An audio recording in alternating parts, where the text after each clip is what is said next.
Hello and welcome to today's video.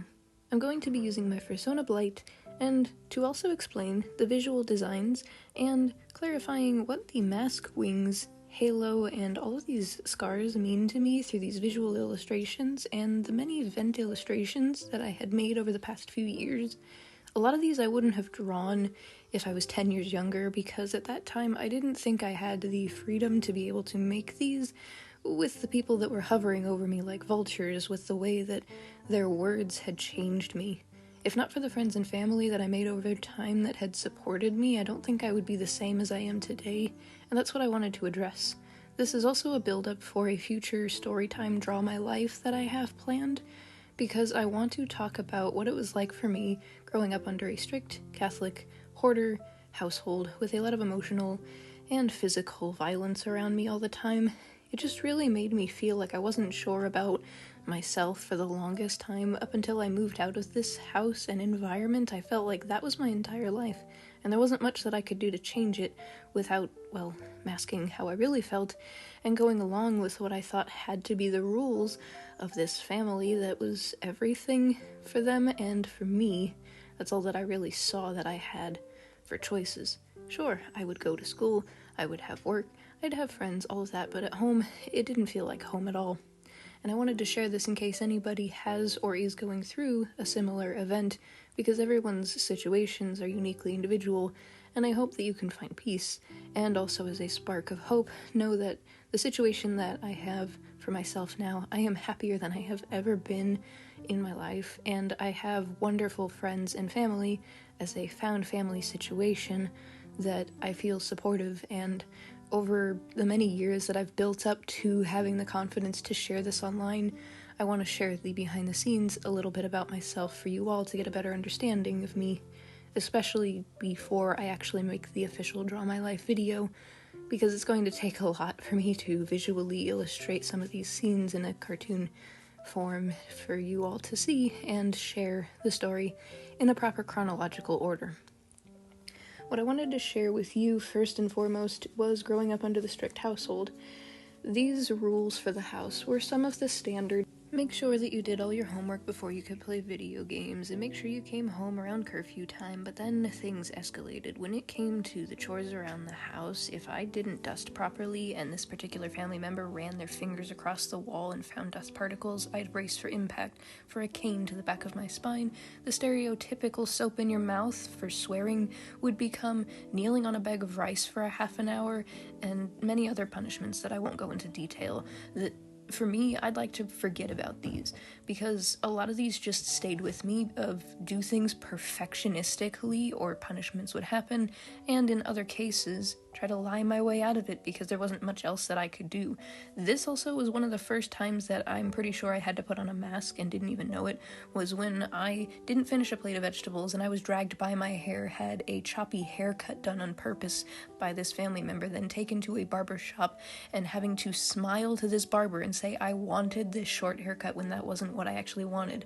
It was almost a condition type of thing that if I didn't do what they wanted, they would find a way around it to make it so. And they knew this because whenever I would talk to them, they would also try to change how I would speak. This would be, I would either be talking too loud or too quiet for their liking. And also they would then question as to why I was so quiet and why I wouldn't be more go-getter. Well, when I tried to do some of the things that I actually wanted, when I told them what my goals were, when I told them my hobbies, wanting to do artwork and all of that, they just looked down upon me and said, why can't you be like so-and-so, and maybe you should try to be a doctor and make sure that you go to college and do all of these things, but it wasn't what I wanted. And a lot of this also extended to the family came first, and that was quite frightening for me over time when I realized that there were some things that I wanted to do. When I would tell them my schedules, they would say, stop making excuses.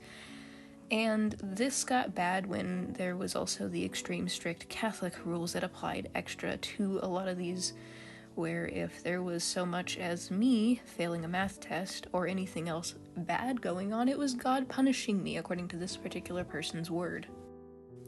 And there wasn't much that any of the other family members could do because it was almost like a hierarchy system that this particular person had control, or at the very least some sort of,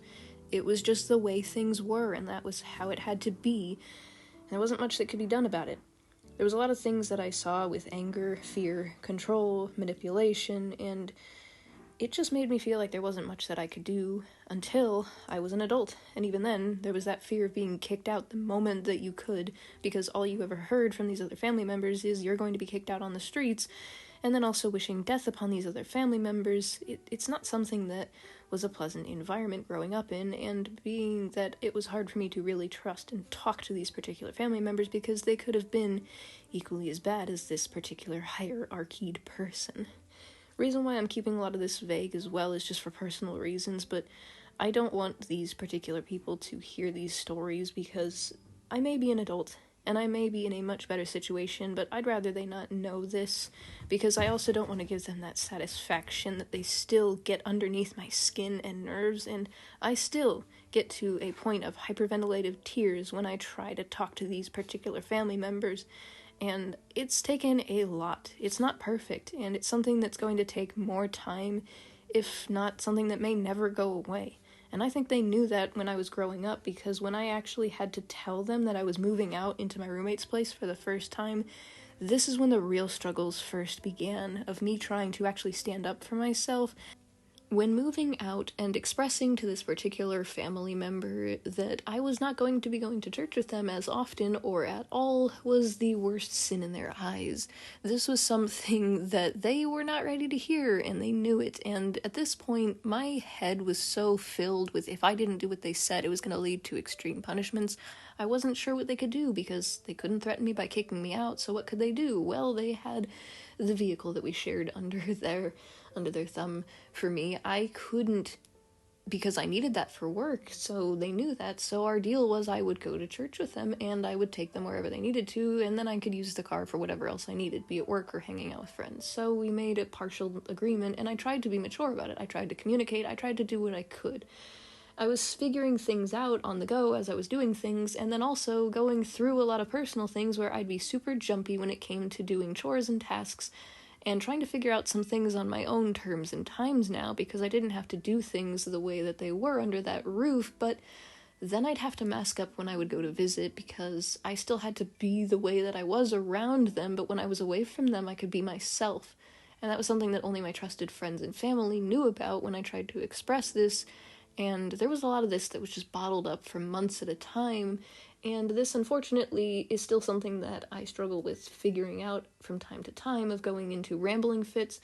being too quiet to say anything, physically feeling a bit anxious in public because some things just aren't the same anymore. And another thing was with hearing from this particular family member, even as an adult, that if I did something wrong, it was God punishing me. If I failed a math test, if I stubbed my toe, all of that was I didn't pray hard enough. And I also had heard, which made me so confused, that if I didn't do something, I was a devil child, I was ungrateful, and all of this, to these particular churchgoers, which were this family member's friends, that I never understood why from this particular person's viewpoint I was the worst possible, even though I was doing everything that I could. I did good in school, I did good for doing work stuff, I had plans and goals, and I thought, why am I trying so hard to meet this person's expectations and be a people pleaser for them? And it was just this weird condition of I had to follow through to the end by making sure that it was okay with them. And at the end of the day, when it came time for me, not just to explain that I had moved into my roommate's place, but that I was planning on going across the country to be with my now husband, that gave me such panic, because I would go into hyperventilative crying, worry fits where I couldn't speak a clear sentence, to having as calm as focus as I could to explain to them this situation. But before I could do that, I entrusted another family member with this information, because they told me I could come to them about anything at any time, and the reason why I hadn't told them sooner is because, unfortunately, they took up similar mindsets of the hierarchy of the family situation, and they lied. They went to the hierarchy family person behind my back, and I didn't know this because I was hanging out with my friend at the time, and we were enjoying ourselves on a day out, and I get a call that stressed me out so much because the words that this particular hierarchy family member said was that they were told by the other family member I trusted to get this girl under control, and she doesn't know what she's doing, and it's not up to her because it's not her choice. It's not her life to choose from that point. Me and my roommate were fuming. My friend was so fuming. They said that you can't tell her no because she's an adult. She can do what she wants to at this point, and there isn't much that you could do, and there was just so much arguing and yelling, and I had to stand there with a straight face. I had grown a backbone that I didn't even know I had, and told them that they couldn't change my mind, and other family members were in support. These church-going people were in support of this. It was just this one particular person that had made me fearful of God, fearful of them, and all of the decisions and stuff. I realized that now that I'm not living under their roof, I'm an adult who I thought that they could at the very least be proud of me for what I was aiming for, that I had finally made a decision and knew what I wanted to do with my life, and it may not have been what they were expecting or wanted, but I still was mature enough to tell them, because I could have easily ghosted them and gone off and lived my life without telling them, but I feel happy that I was able to tell them and move forward. And where I'm at today, thanks to the patience, kindness, and understanding of the friends and family that I have a part of my life, I'm so grateful. And I know that this isn't the entirety of my stories that I have to share with you all about myself, but I hope that this video gives you a better understanding not only of myself, but also as a hope for those who have been or still are in these situations, and for me getting to share this through an artistic visual representation through these characters that I connect with so much, and finally getting to remove the mask, the wings, and the halo, and seeing the scars heal on Blight makes me feel happier and more comfortable with myself through the artistic representations that I get to share with you all today. Thank you for watching, and have a wonderful day. Next time, here's some playlists of all of my videos. If you'd like to see more and support this channel, click the link tree down below. Patreons and the Fennec Fox tier get access to sketches. Arctic Foxes get shoutouts at the end of my videos and access to all of my projects early. Red Foxes get the opportunity to be featured as a background character or a commission instead. And for free, just subscribe to join the Subscribbler Squad for weekly videos. Stay possum, and I'll see you later.